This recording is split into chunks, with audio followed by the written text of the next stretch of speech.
자, 우리 오늘 요한계시록 7장을 할 예정입니다. 요한계시록 7장. 우리 지난 시간에 6장에 6인이 떼어질 때 어떤 일들이 벌어지는가, 그리고 이 6인이 떼어지면서 여러 가지 사건들이 생기게 되는데 그 사건들의 의미가 도대체 무엇인가 하는 것들을 우리가 살폈습니다. 우리 요한계시록 우리 지난번에도 찾아서 봤습니다만 14장 6절 7절 말씀에 보면 천사가 막 날아가면서 요한계시록 14장 6절 7절입니다. 여러 나라 그리고 족속 방언 백성에게 전할 영원한 복음을 가졌다라고 돼 있어요. 여기에 보면 여러 나라 족속 방언 백성이니까 이거는 유대인만 얘기하는 것이 아니고 모든 이방인까지 포함한 모든 전 인류를 얘기하는 거예요. 그런데 이 모든 인간들에게 주시는 영원한 복음의 내용이 무엇인가? 7절에 보면은 큰 음성으로 그 복음의 내용을 선포해 주는데 하나님을 두려워해라. 이 두려워해라라는 말은 달리 표현하면 하나님을 경외해라 라는 얘기일 거예요. 하나님을 경외해라. 그리고 그에게 영광을 돌려라 라고 얘기를 합니다. 사실 하나님을 경외한다는 것, 잠언 1장 7절에서는 지혜의 근본이라고 그랬죠. 그래서 이렇게 하나님을 경외하는 삶, 이게 지혜의 삶이야. 또 하나님께 영광을 돌리는 삶, 이게 인간의 제일 된 본분이에요. 근데 이게 뭐냐면 성경에서는 복음이라는 거예요. 이 복음이란 뭐냐? 좋은 소식이라는 얘기인데 사람이 만들어진 목적대로 또 어떤 하나님이 뜻하신 대로 사는 것이 세상에서 가장 복된 일입니다. 그러니까 사람이 어떻게 살 때 가장 복되냐? 하나님 경외하고 하나님께 영광 돌리는 삶을 살아야 된다라는 거예요. 근데 이런 복음의 소식을 우리가 왜 이거를 명심을 해야 되냐면 심판하실 시간이 이르렀다. 7절에 보면 심판때가 이르렀어요. 특별히 그래서 이 심판때가 이르렀으니까 뭘 하라고 말씀을 하시냐면 하늘과 땅과 바다와 물들의 근원을 만드신 이를 경배해라 라고 말씀을 하고 있습니다. 그래서 이 하늘과 땅과 물들을 보면서 사람들은 진짜 하나님이 창조하신 하늘, 이 하나님이 창조하신 이 땅의 오묘함, 이런 걸 보면서 하나님을 제대로 알고 정말 우리가 찬송가에도 나오듯이 주 하나님 지으신 모든 세계 하면서 하나님을 진심으로 이렇게 찬양하고 경배해야 된다 이 말이에요. 이게 뭐냐? 복음이에요.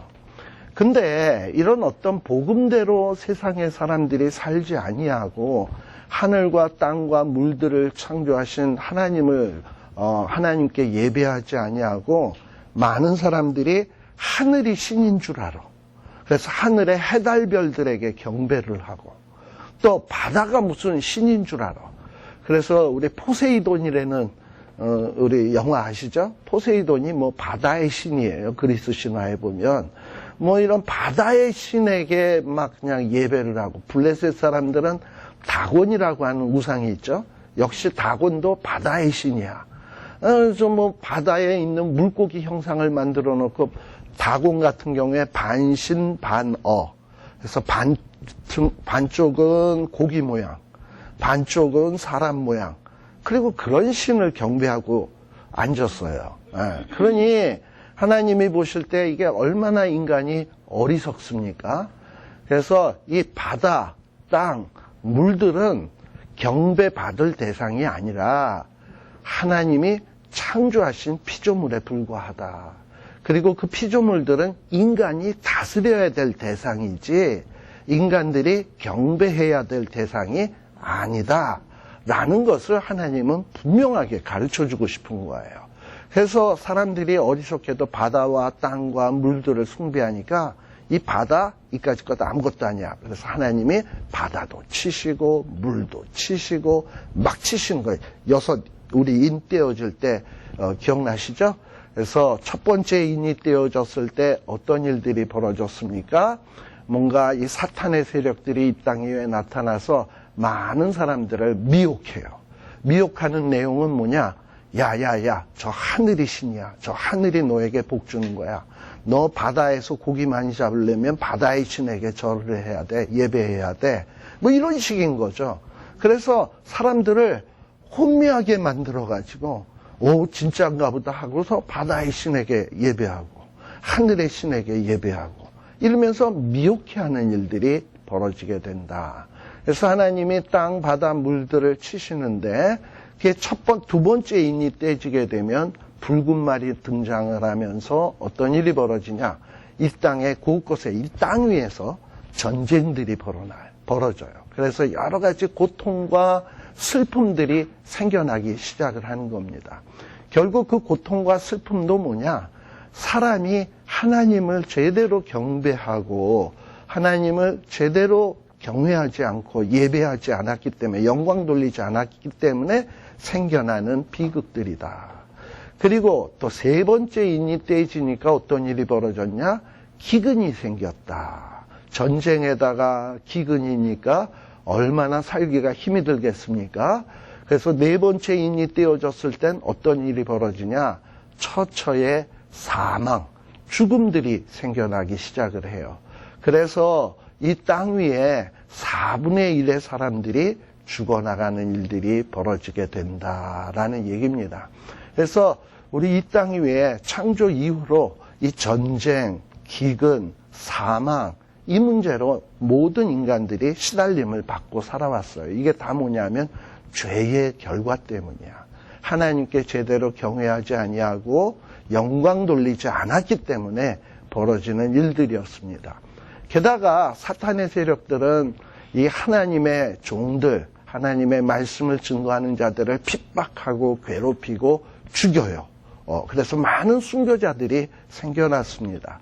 그래서 다섯째 인이 떼어졌을 때 보니까 어떤 일이 벌어지냐. 순교자들이 저 천상의 하나님의 제단 앞에서 언제까지 하나님 이 세상을 가만두시렵니까?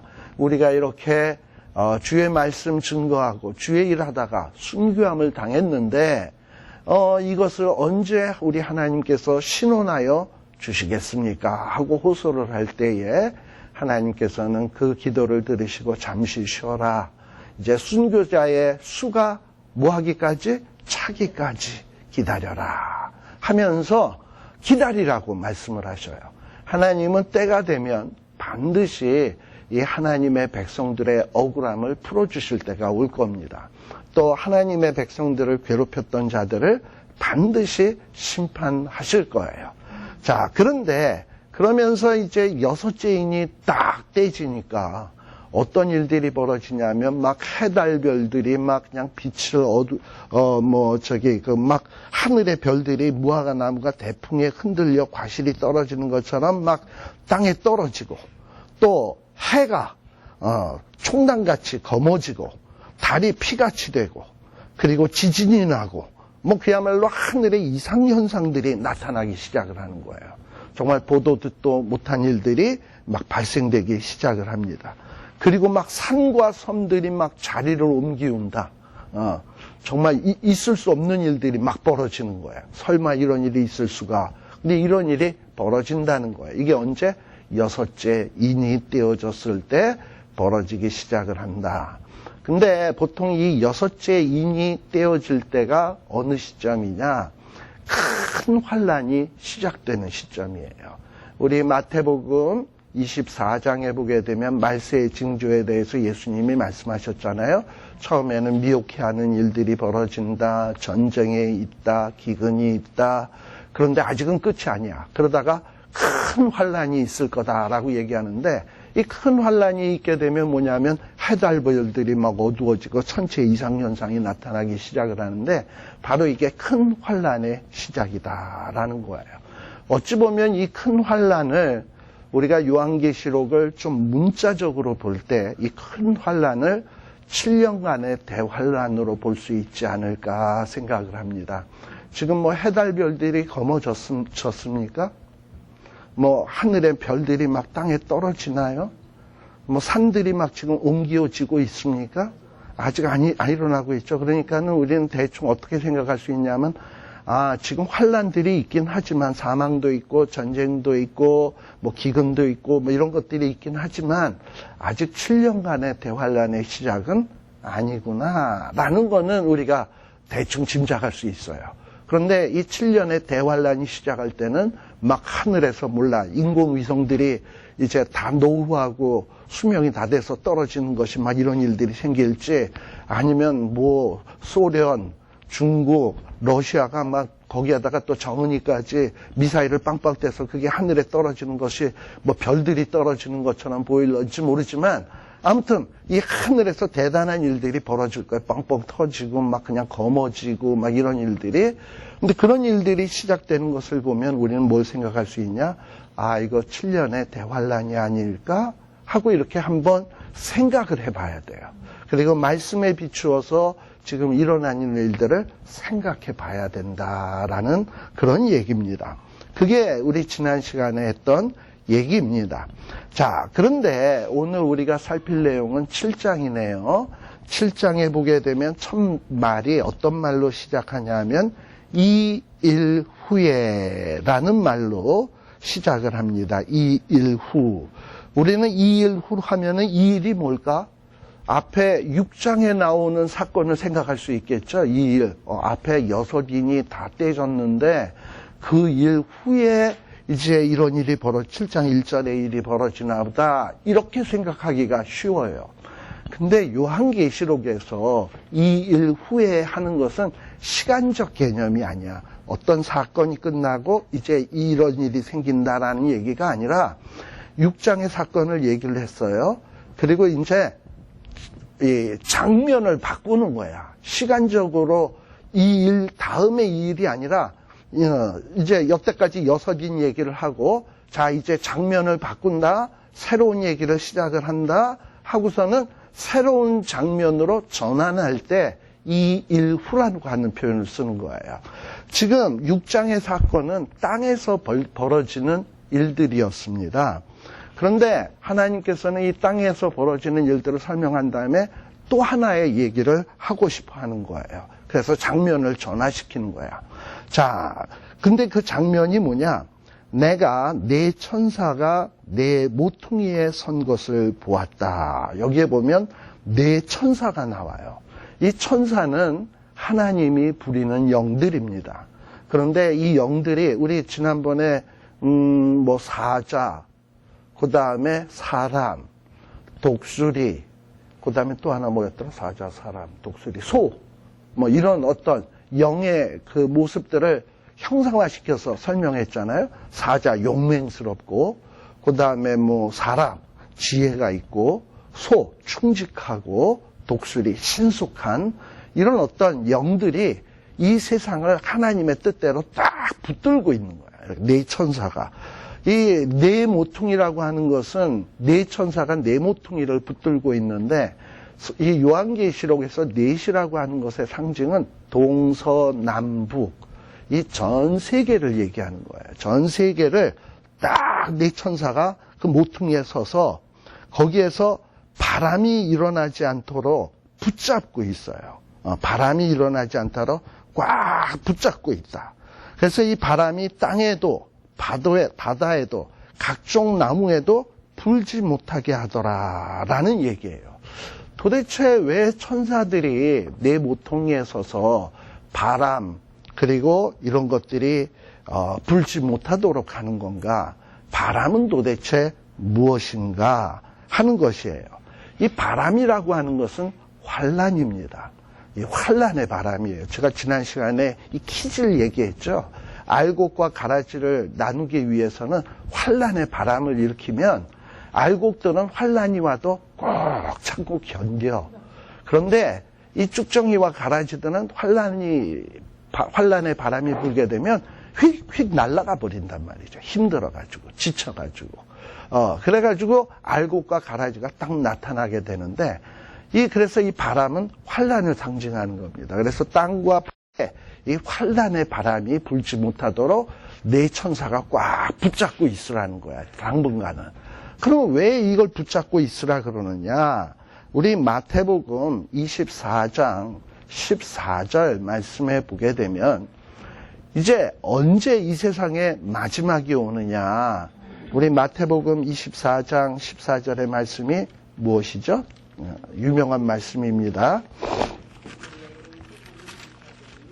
자, 제가 한번 읽어볼게요. 24장 14절 말씀해 보게 되면, 이 천국 복음이 모든 민족에게 증거되기 위하여 온 세상에 전파되리니 그제야 끝이 오리라. 하나님의 복음이 온 세상에 전파되어야 돼요. 그래서 이 전파될 때까지 천사들이 복음이 전파될 수 있도록 이 바람이 일어나는 것을 막고 있어, 당분간은. 그리고 우리 성경 한 구절 더 봅시다. 데살로니가 후서 2장.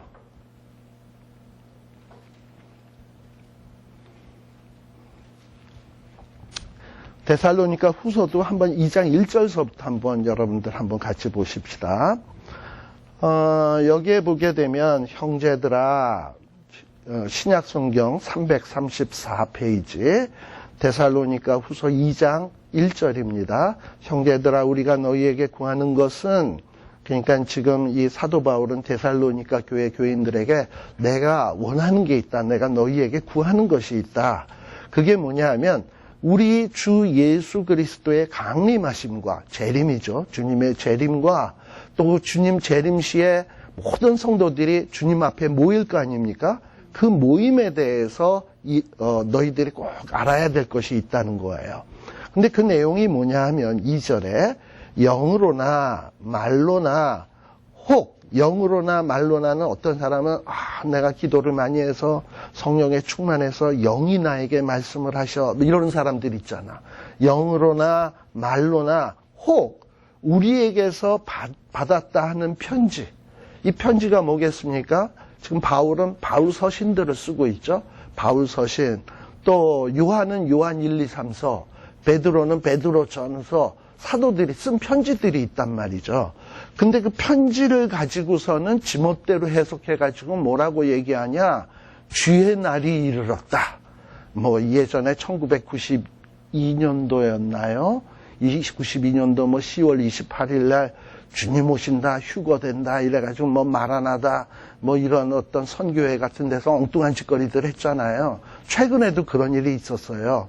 이런 식으로 성경을 지멋대로 해석을 해가지고 이제 주님 재림하신다, 우리 휴거한다, 막 이러면서 주의 날이 이르렀다고 막 사람들을 미혹해 한단 말이죠. 그럼 사람들이 동심, 막 마음이 흔들리기 시작해. 어떤 사람은 세상의 마지막이 되었다고 해서 두려워한단 말이죠. 근데 지금 사도 바울은 뭐라고 얘기하냐면, 어떤 사람들이 영으로나 나는 영으로 봤네, 뭐 하나님이 말씀해 주셨네, 뭐 모세가 말씀을 해 주었네, 뭐 혹은 뭐 서신도 같은 데 보면 말씀이 이렇게 되는데 지멋대로 이거 봐라 이러면서 지말대로 날짜 계산해 가지고 예수님이 오신다 이러고서는 사람들의 마음을 막 흔드는 일들이 생기는데, 이때 마음이 흔들려서는 안 된다. 두려워해서도 안 된다. 그래서 3절에 보게 되면 누가 아무렇게 하여도 너희들이 미혹되지 말아라.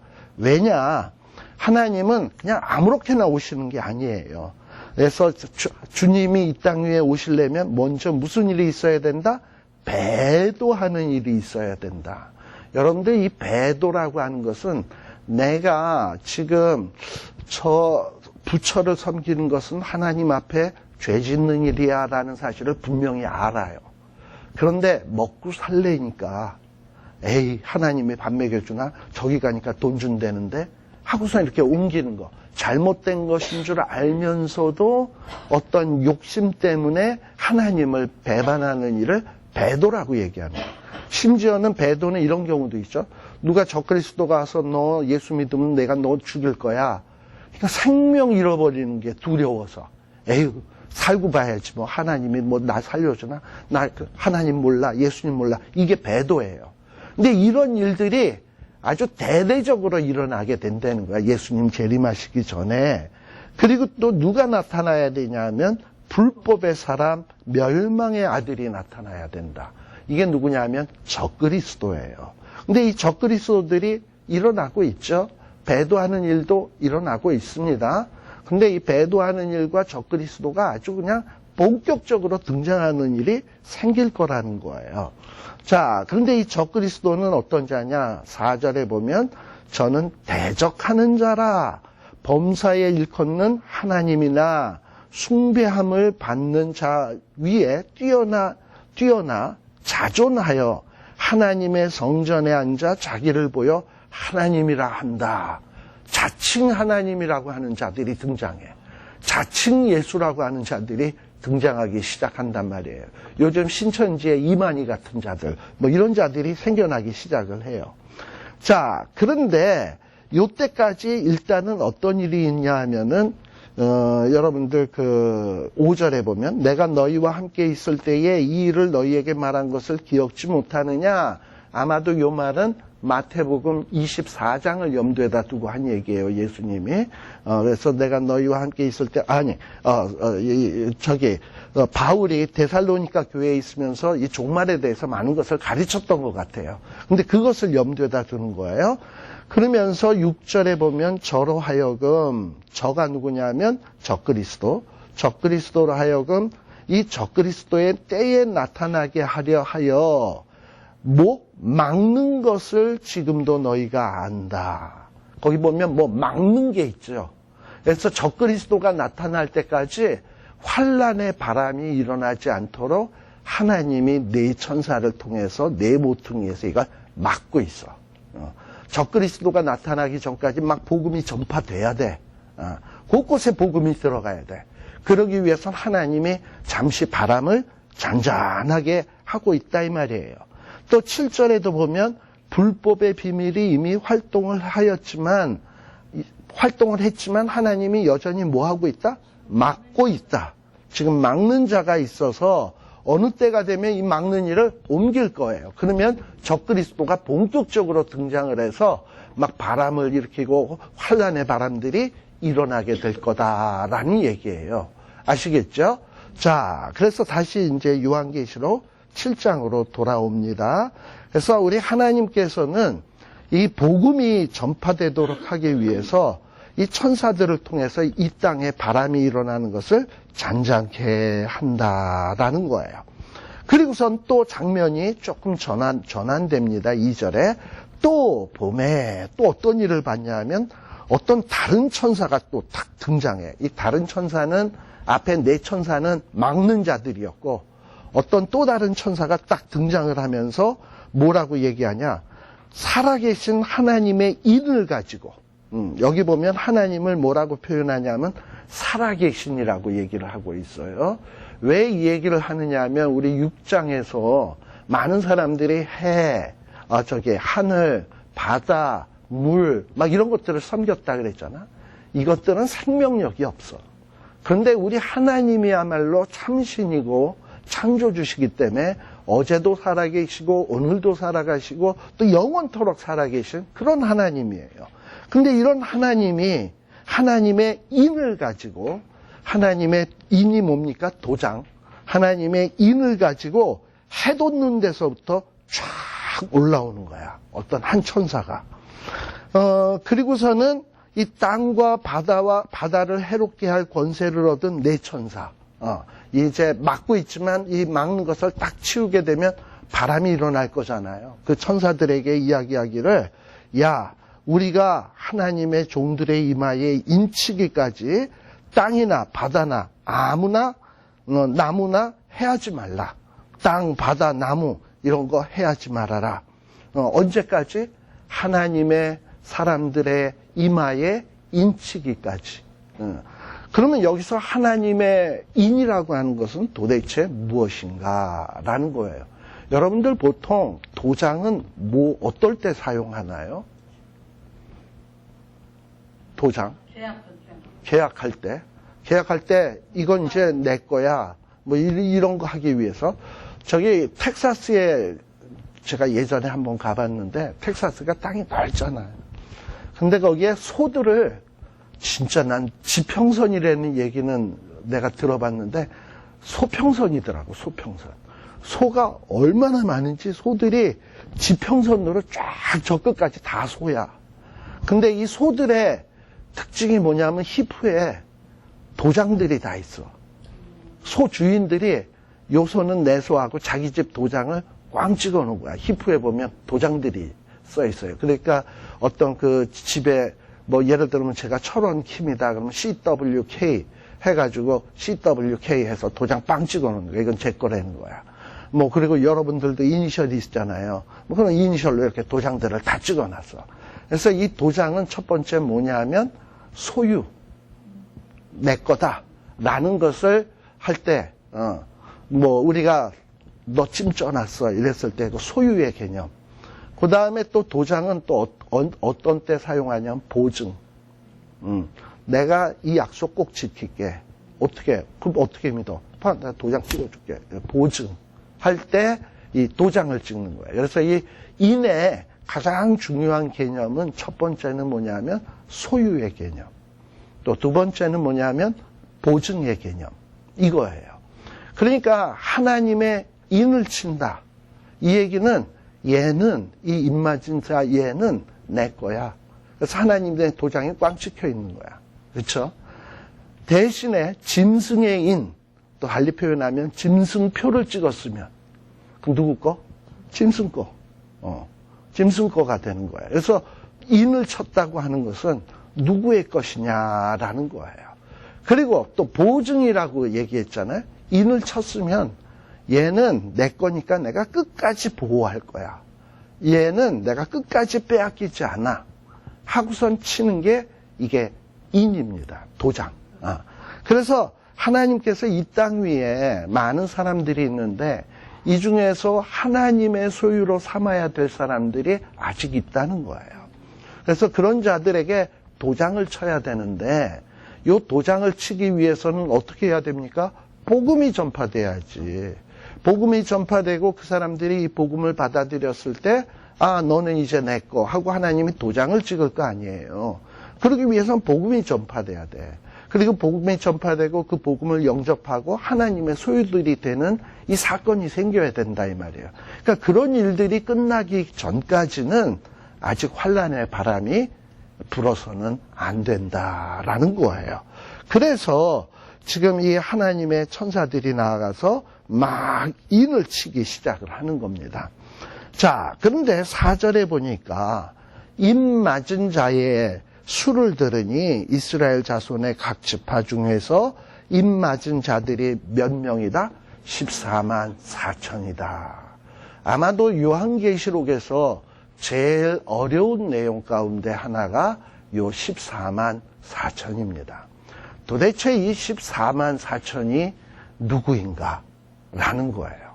뭐 신천지나 이런 사람들은 자기네 교회 성도들이 14만 4천.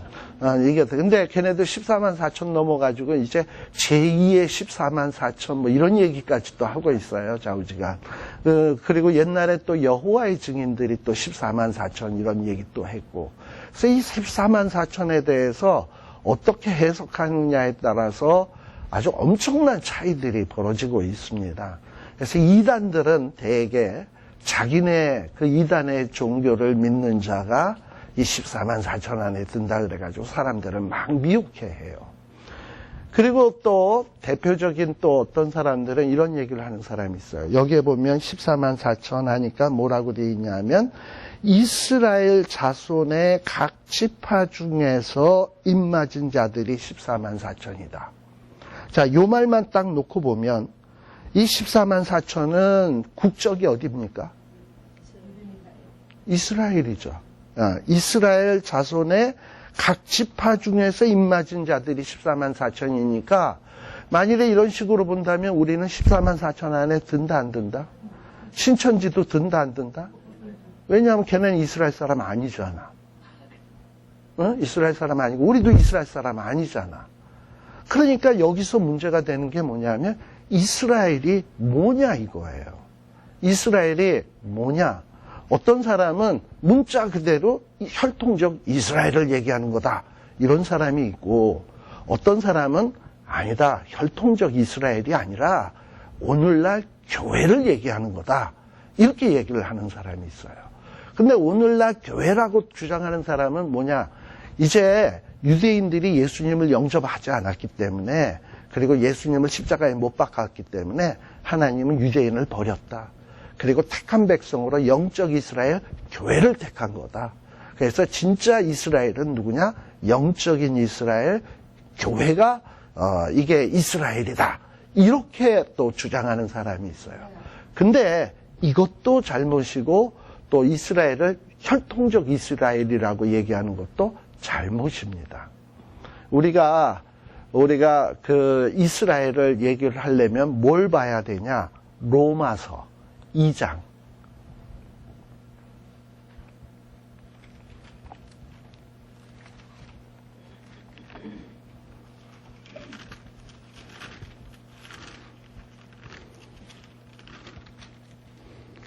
로마서 2장.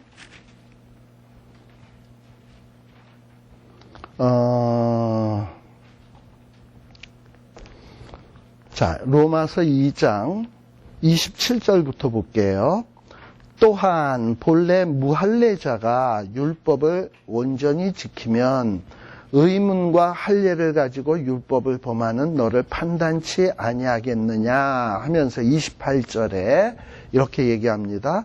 표면적 유대인이 아니요. 여기서 표면적 유대인이라는 게 뭡니까? 혈통을 가지고 유대인으로 태어난 사람 있잖아. 엄마도 아버지도 유대인이야. 그래서 그 사이에서 태어났어. 그럼 이 사람은 국적이 유대인이죠. 그런데 성경에서 뭐라고 얘기하냐면 그렇게 혈통적으로 유대인으로 태어났다고 표면적 유대인이라고 해서 유대인이 아니다. 또 표면적 육신의 할례가 아니라 그리고 유대인들은 유대인으로 태어나면 난지 8일 만에 할례들을 받습니다. 남자들은요. 그리고 만일에 그 할례를 받지 않는 경우에는 어떻게 되냐? 창세기 17장에 나오듯이 이스라엘 백성 중에서 끊쳐져요.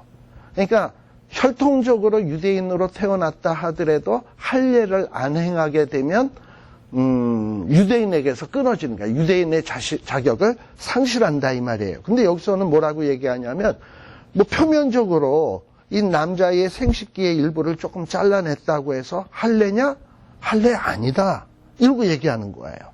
그러면서 29절에 보면 오직 이면적 유대인이 유대인이며 할례는 마음에 할지니 신령에 있고 의문에 있지 아니하니라 라는 얘기를 하고 있어요. 뭐가 유대인이냐?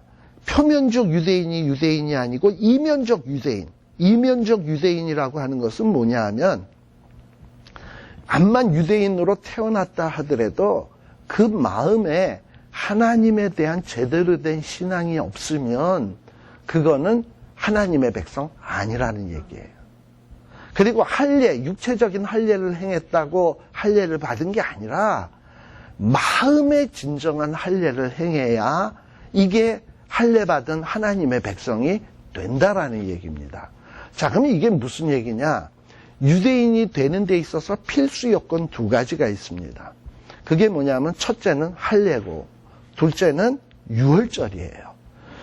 어떻게 보면 이 할례와 유월절은 뭐보다도 더 중요하냐면 육신적으로 이스라엘 혈통을 가지고 태어났느냐 하는 사실보다도 더 중요해. 왜냐하면 육신적으로 이스라엘 백성으로 태어났다 할지라도 만일에 할례를 안 행한다든지 유월절을 안 지키면 국적을 상실해버려요. 그러니까 이스라엘 백성이 되기 위한 가장 중요한 필수 요건이 있다면 할례를 행하는 것과 유월절을 행하는 겁니다. 근데 이 할례를 행한다라는 것이 어떤 의미인가 하는 것을 여러분들이 기억하셔야 돼. 우리 하나님께서 아브라함에게 어떤 약속을 하셨죠? 너의 후손을 하늘의 별과 같이 땅의 티끌처럼 많게 해주겠다고 약속을 했습니다. 그런데 아브라함이 100세잖아요. 그때 99세잖아요. 그게 현실적으로 가능합니까? 하늘의 별처럼 땅의 티끌처럼 많아진다는 게 있을 수 없는 일이잖아요. 그럼에도 불구하고 아브라함은 어땠습니까? 하나님의 그 약속을 믿었죠. 믿었어요. 하나님이 하신다면 이루어질 줄로 믿습니다 하고 믿었어요. 그리고 창세기 17장에 보게 되면 아브라함은 그 다음에 뭘 했냐면 할례를 행했어요. 근데 할례를 행한다라는 건 남자의 생식기의 끝부분을 잘라내는 거거든요. 그 얘기는 끝부분을 잘라낸다라는 건 전체를 잘라낸다라는 것과 거의 동일한 의미입니다. 우리가 10분의 1을 드리지만 10분의 1이 하나님께 아니라 10의 10이 하나님 건데 10의 1에다가 내 마음, 이 모든 것이 하나님이 것이라는 것을 고백하는 믿음을 담아서 이 10분의 1을 드립니다라는 건, 그러니까 10분의 1을 드리는 건 전체를 다 드리는 거나 마찬가지예요. 그것처럼 생식기의 일부를 잘라내는 것은 뭘 잘라낸 것 같다면 전체를 잘라내는 것과 같아. 자, 생식기를 이렇게 잘라내게 되면은 하늘의 별같이 땅의 티끌처럼 후손이 많아질 수 있다 없다?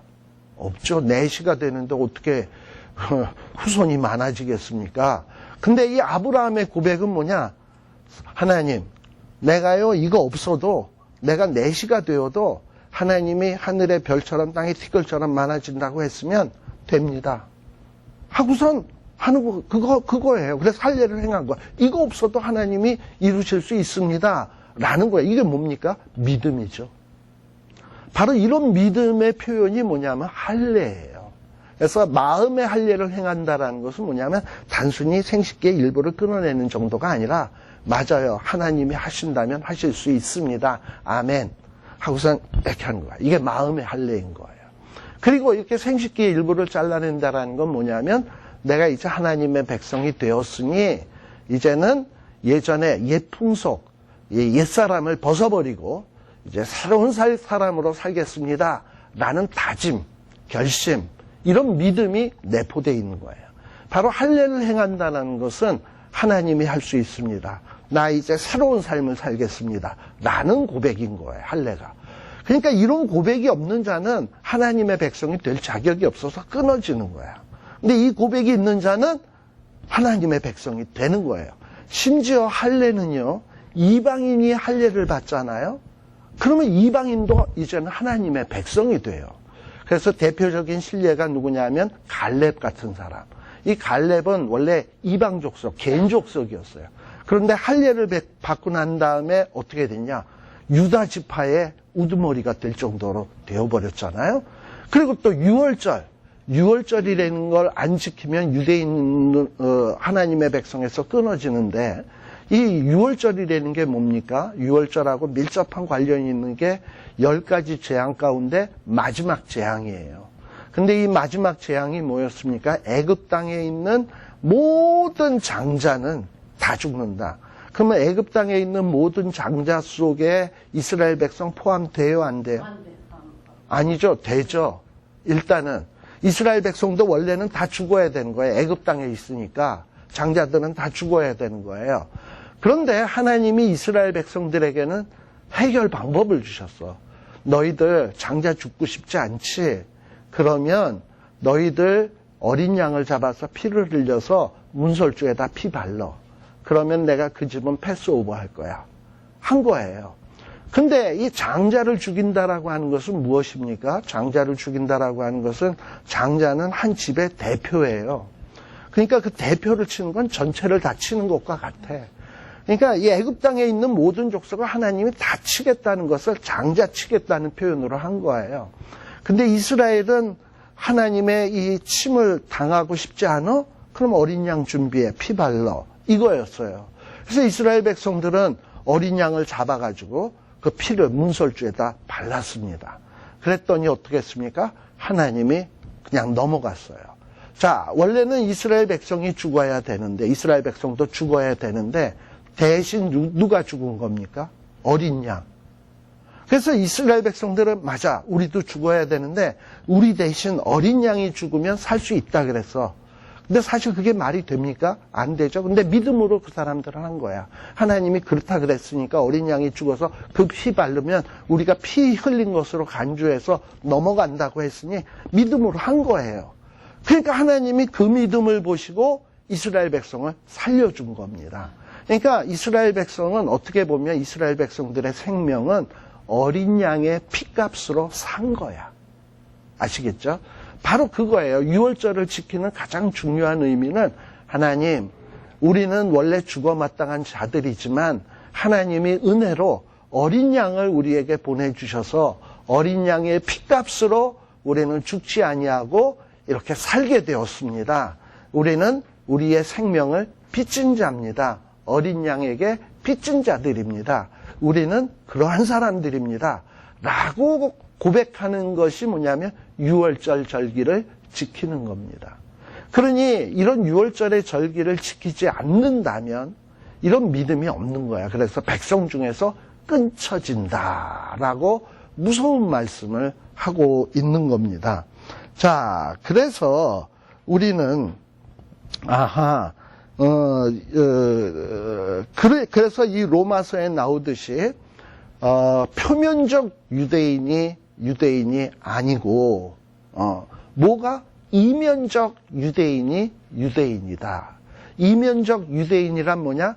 할례에 대한 제대로 된 믿음이 있고 그리고 유월절에 대한 제대로 된 믿음이 있는 자. 이 자가 뭐냐 하면은 진정한 이스라엘 사람이지 이게 없는 자는 이스라엘 사람이 아니다라는 거예요. 그래서 이스라엘 사람이 이렇게 있다고 칩시다. 혈통으로 태어난 사람이 이렇게 있다고 칩시다. 이 사람들이 다 하나님의 백성이냐? 아니에요. 이 안에 요만큼 믿음이 있는 유대인들이 있잖아요. 네.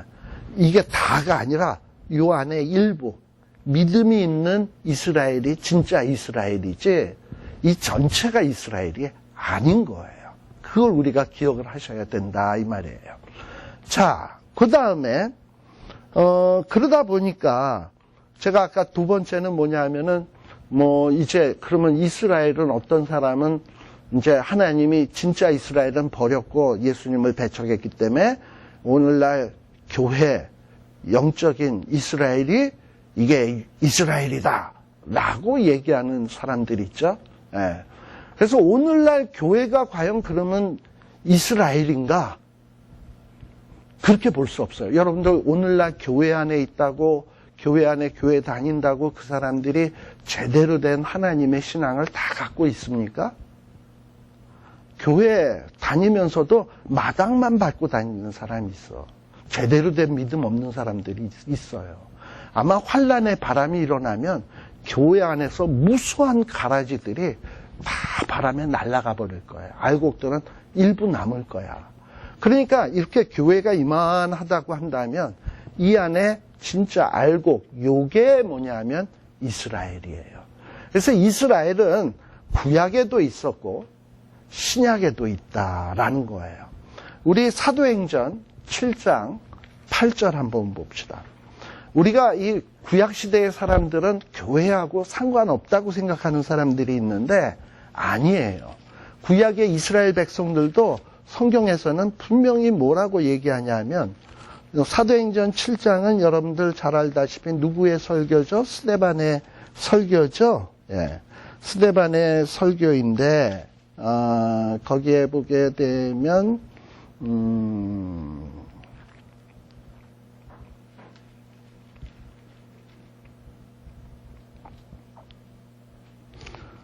사도행전 7장 광야 교회라는 얘기가 나오는데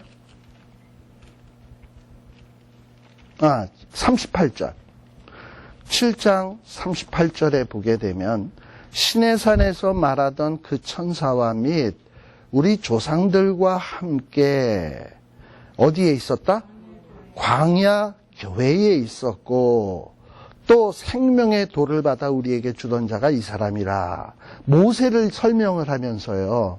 이 모세가 누구냐면 36절에 보면 백성을 인도하여 애굽에서 나오게 하고 애굽과 홍해와 광야에서 40년간 기사와 표적을 모세가 행했잖아요. 그런데 이 모세는 어떤 사람이냐? 이스라엘 자손을 대하여 하나님이 너희 형제 가운데서 나와 같은 선지자를 세우리라 하던 자가 바로 이 모세인데, 근데 이 모세의 얘기를 하면서, 이 광야 얘기를 하면서 이 광야에 있었던 이스라엘의 조상들을 설명할 때 뭐라 그러냐면 광야 교회다라고 얘기하고 있어요. 그래서 이 교회는 어디에도 있었다? 구약에도 있었다. 또 신약에도 교회가 있었다. 여기서 이 교회는 영적인 교회를 얘기하는 거, 건물 교회를 얘기하는 게 아니고요. 그리고 이 영적 교회는 영적 이스라엘이에요. 그래서 영적 이스라엘은 어떻게 보게 되면, 그러니까 이면적 이스라엘, 광야 교회에도 이면적 이스라엘이 있었고, 그 다음에 신약에 교회 안에도 이면적 이스라엘이 있는 거예요. 이 교회 안에도 표면적 이스라엘이 있어. 표면적 그냥 성도들이 있어. 근데 그 표면적 성도는 이건 성도가 아니야. 이면적 성도, 진짜 믿음이 있는 성도가 주님, 저는 정말 주님이 나를 구원해 주셔서 내가 구원받았습니다. 하나님의 백성이 되었습니다. 라는 고백이 있는 자가 이게 하나님의 백성인 거예요. 그냥 교회 다니는 자가 하나님의 백성이 아니고. 바로 이렇게 믿음이 있는 자들에게 하나님께서는 그 이마에다 뭘 치시냐? 인을 치시는 거야. 혈통으로 태어났다고 인을 치는 게 아니라 인을 치는 거야. 그래, 네가 믿음이 있는 걸 보니까 넌 내 거 이제. 넌 내 소유. 그리고 내가 너의 삶은 내가 보장해. 하고서 인을 치는 거야. 그리고 사단이나 엉뚱한 것들이 우리를 빼앗아 가려고 하면 도장 딱 보고 이거 하나님 거네. 이거 손댔다가 큰일 나겠네. 이러기 위해서 인을 치는 거예요. 근데 이 인 치는 작업이 뭐 신약 시대에만 있었냐? 아니에요. 에스겔서 9장 한번 봅시다. 성경 되게 많이 왔다 갔다 하죠. 에스겔서 9장.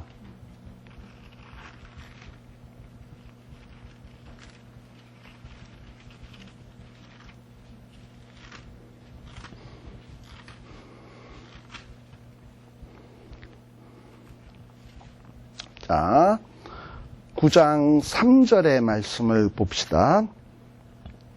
거기 보면 그룹에 머물러 있던 이스라엘 하나님의 영광이 올라 성전 문지방에 이르더니 여호와께서 그 가는 베옷을 입고 서기관의 먹그릇을 찬 사람을 불러.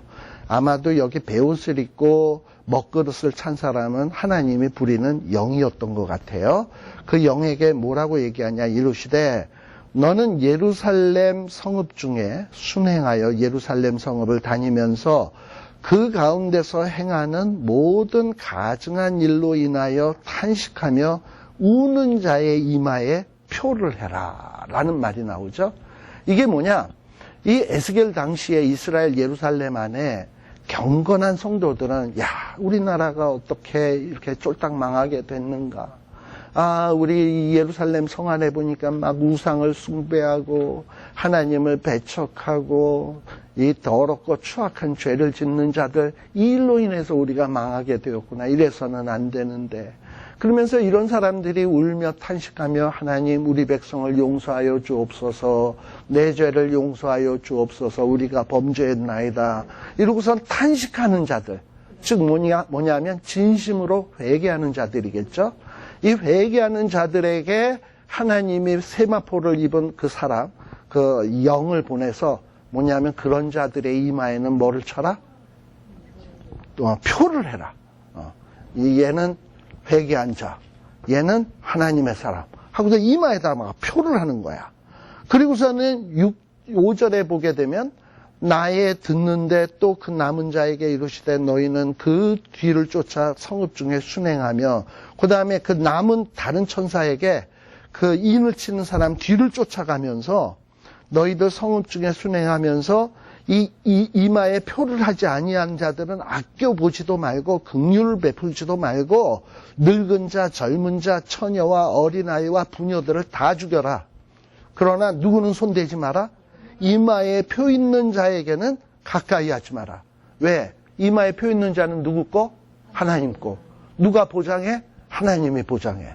그러니까 어떤 사람을 하나님이 보장하고 하나님 것으로 인정해 줍니까?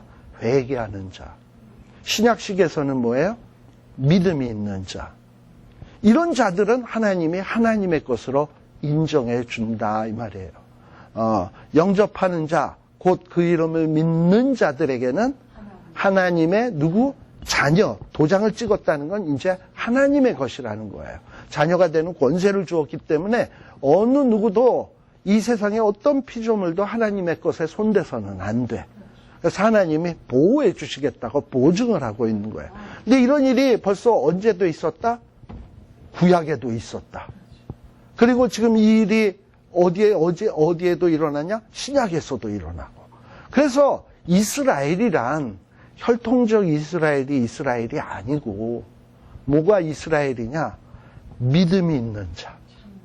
참 신앙이 있는 자들이 이것이 진정한 하나님의 입맞은 자, 하나님의 소유다라는 거예요.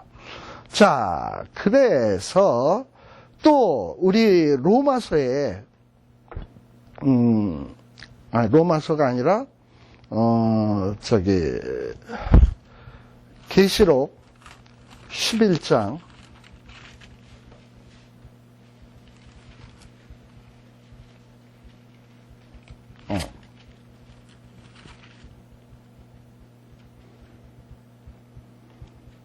자, 14장 봅시다.